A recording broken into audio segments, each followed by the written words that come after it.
So you've seen this image, of course. There's this woman wearing a Frozen t-shirt, right, to trigger the moms. And she's got kids all over the place. They're in diapers and fleeing all over. And there's a kind of gas here. And it's a pretty cropped photograph and all of that. And the kids are barefoot and so on, right?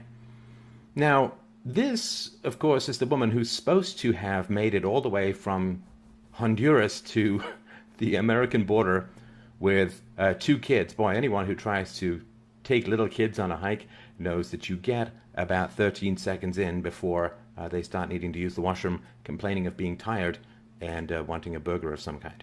So, yeah, but she made it, of course, all the way in, and they're fleeing from tear gas. And it's just important to remember that there's suffering everywhere in the world all the time. You know, people die every day.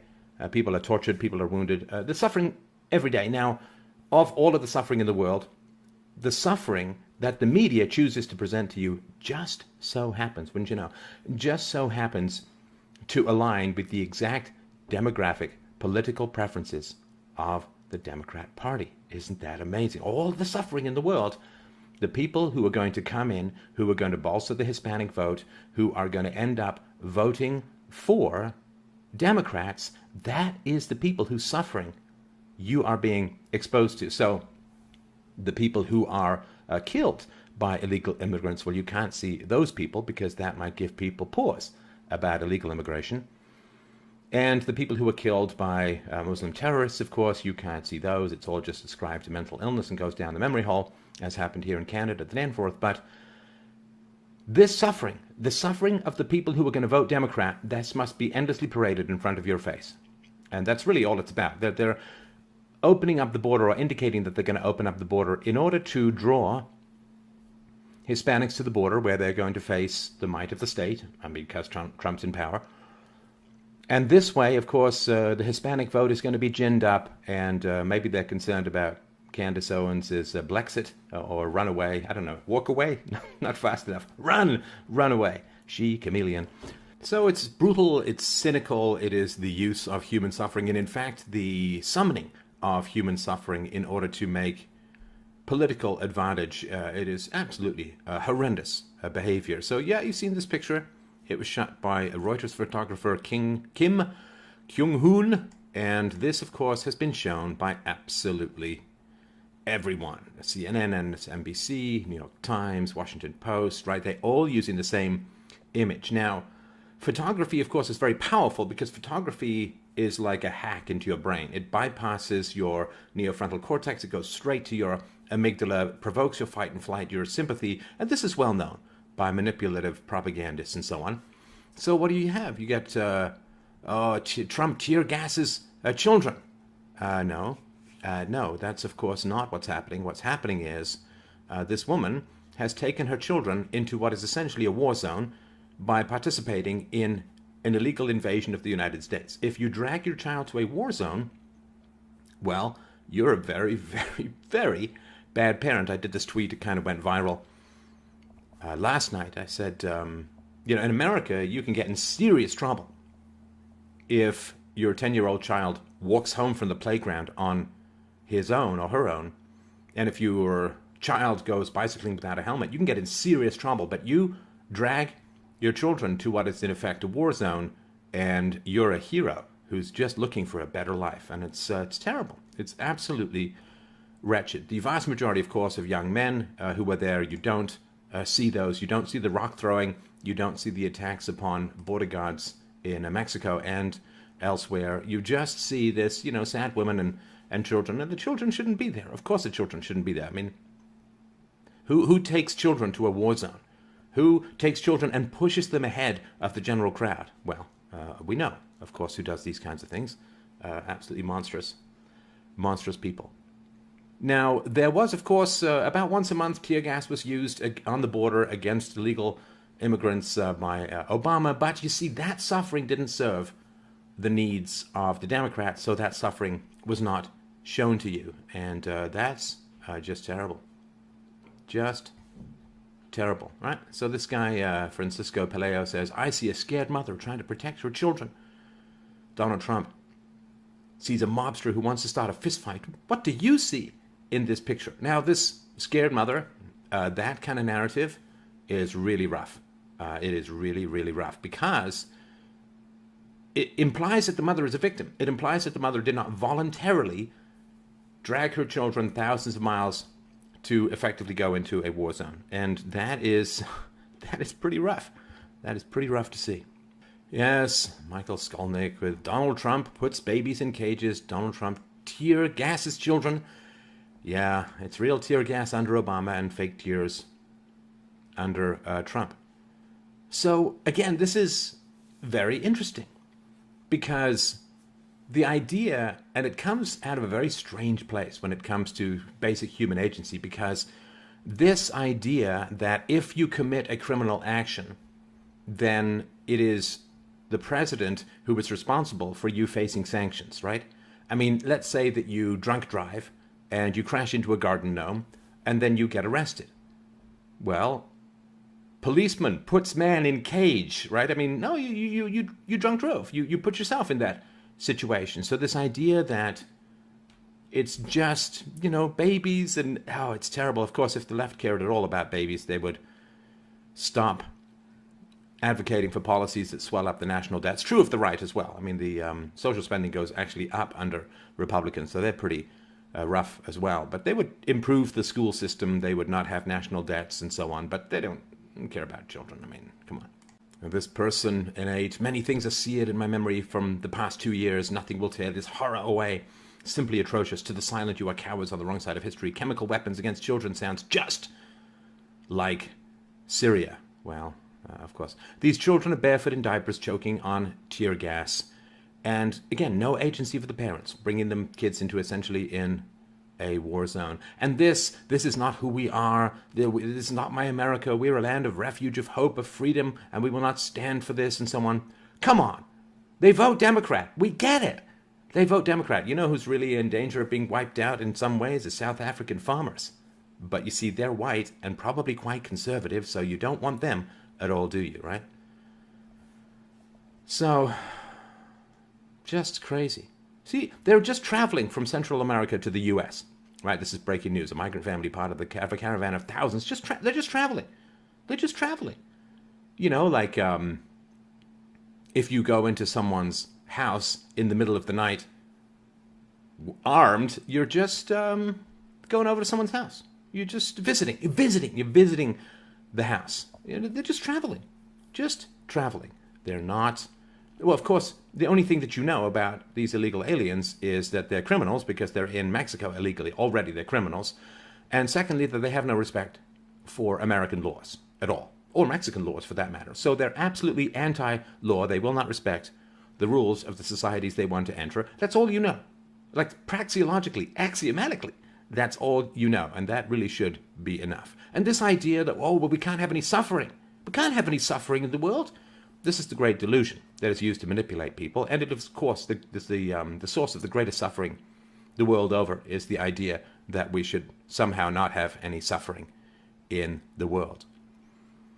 So, yeah, they keep calling these caravans peaceful crowds of asylum seekers. It's like, no, if you're an asylum seeker, you get to Mexico and you begin the process of legally applying for asylum in the United States. That's called being an asylum seeker.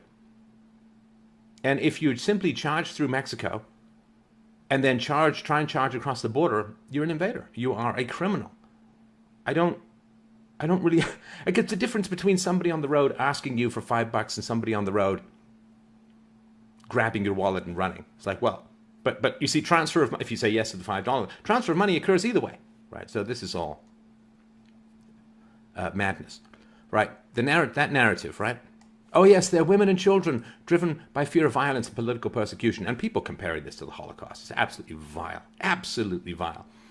Hispanics, newsflash, Hispanics are not being genocided by the governments in Mexico or in Honduras or other places.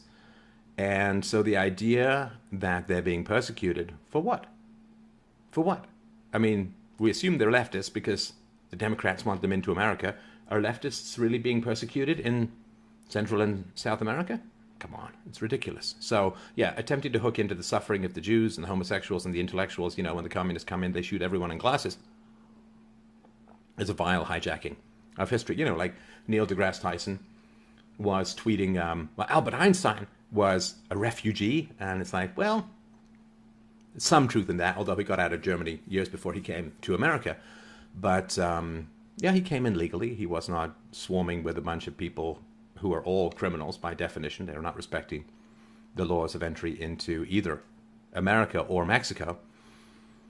And, he was, maybe I'll do a truth about Einstein. Some pretty good arguments about plagiarism that he perpetrated. There is, of course, the fact that he loved Vladimir Ilyich Lenin, not his real name, by the way. And this guy was a genocidal murderer who oversaw the Holodomor and the mass slaughter and through starvation of Ukrainians and others, and set up the first concentration camps and gulags, and was just an absolute monstrous dictator. And Albert Einstein really, really admired him, you see. And he was a socialist. So Albert Einstein fled from socialism because it was the National Socialist German Workers' Party. Hitler hated capitalism, and yes, Mussolini was an ex-Marxist, so don't tell me all about this fascism, right-wing stuff. They all came out of the socialist tradition, and so he fled socialism and came to capitalism, where he attempted to foment socialism and never renounced socialism, and praised very highly a mass murdering by the millions dictator in Russia. So, yeah. That's Einstein for you. So, this is just really astounding, right? So, they say, it's not an invasion, it's hundreds of miles away. They're not going to jump the border wall. These are all just designed to lull you into a false sense of security. So, of course, none of this has turned out to be true. This is Jim Acosta lecturing. This is why Acosta got banned for a while, until he basically became a stalker and demanded access to the president that the president didn't want to give, because apparently it's not my podium, my choice anymore, because they want to be able to harangue the president for political grandstanding. So the narrative is working as intended. The Tijuana mayor said there was a humanitarian crisis, says we will not pay for migrants, seeking the UN help. Of course, the UN wants to make mass migration a requirement for countries to honor, which means Western European countries. And of course, the UN wants to criminalize criticism of migrants, which is just monstrous. The idea that Western countries are still funding this monstrous agency is utterly beyond me. And this goes all the way back, this manipulation of children. It's a very classic, horrifying meme. And so, remember this one, the little girl, a Guatemalan girl, she was supposed to have been separated from her mother at the border, photoshopped to face a cruel, unfeeling Trump on the cover of Time magazine's family separation policy. But the girl was crying. It was the middle of the night. She and her mother had just been caught crossing the border illegally. They were detained together. And, family separation. Turns out the mother of this little girl had left Guatemala without telling the father, who had no idea where his daughter was until the photo was published. How monstrous. Now that's what I call family separation. And, of course, the kids in cages, concentration camps for innocent migrant children, just tossed in cages and chicken wire and so on. And the photo was from 2014, so, of course, it was under Barack Obama. Another photo of the caged boy was actually staged. And you say these things with a certain amount of hopelessness, like that these are all lies and manipulations, but at the same time, it bypasses people's rational faculties, hits them straight in the feels, and it's just so open to manipulation. And it's so easy for people to chest thump and say, I'm a good person, I care, and this is all this must change, and just out there, virtue signaling, right, which is civilization destroying sophistry. And immigration protests, there is the chant, no ban, no wall, no USA at all. And it's almost like a climate culture difference, right? So Europeans, whites, grew up in winter, right? If you didn't plan for winter, if you didn't manage your resources and know that resources are scarce and so on, then you starve to death over the winter. And other cultures from warmer climates faced other difficulties, but usually lack of food wasn't one of them, because they had a growing season year-round, there was plenty of game and so on. So this idea that there's just an infinite amount of money is partly cultural and partly, I think, based upon the geography of climate. And that's obviously a fairly abstract thesis, but I think there's really something to it. I've done a whole presentation on this called Gene Wars, Gene Wars, which you should really, really check out, the difference between R versus K selection. Now, of course, when the Western governments were pushing for regime change in Damascus, Turkey opened the gates of its refugee camps and told the Syrians, go west. And the European countries didn't want to open their borders, and then this photo of the little lifeless boy in a red shirt. And this, of course, you can't see, right, the kid, the little girl who was mown down by one of the terrorist attacks, I think it was in Paris. You can't see her body, right, because that goes against the narrative, right, because Muslims, migrants from the third world, vote overwhelmingly for the left, and so you've got to open the borders for that. And refugees must be welcomed, humanity must prevail. Now, these are all just words, as if there's just an infinity of resources. Now, I would actually be interested if these people were to say something like this. We do want to open the borders to migrants. Here's how much they're going to cost. So here's how much we need to either raise taxes or cut other government services. But there's this, why would you deny air to someone, you fascist? It's like, well, no, we don't have an infinity of resources. This is the lack of economic understanding, right? All human desires are infinite. All resources are finite. This is the basis of economics. Also, the people respond to incentives like bring people in who vote for you. And yeah, this boy was put on an overloaded boat in stormy seas by his father, who wanted to get to Canada for dental treatment. Again, your kid goes out without a bike helmet, you can get in serious trouble. But you can put a kid on an overloaded boat because you want free dental work, and suddenly Europe has to open all of its borders to everything, right? So yeah, this is a really good way of putting this, right? Visuals, like photos and video are the most powerful form of persuasion. Seeing suffering, children, triggers our basic human emotions. Between the two, whoever is using such pictures to push a narrative is basically hacking the feelings of their intended audience. To what end? Some do it for money, others for power and prestige, all the while telling themselves, and the targets of their deception, that it is all for the greater good, of course. So it's a good article, well worth reading, and there's a principle to get out of it. I've tried to help a lot of people in my life, and occasionally it's gone well. A lot of times it has not. And what I've learned is this.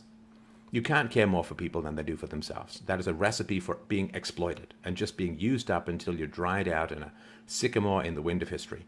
So this woman, how much does she care about her children if she's bringing them to what is in effect a war zone? She doesn't care about her children. She's willing to use them as props, or she's being willing to use them props, or maybe she's there by force, or maybe they aren't even her children. Nobody knows.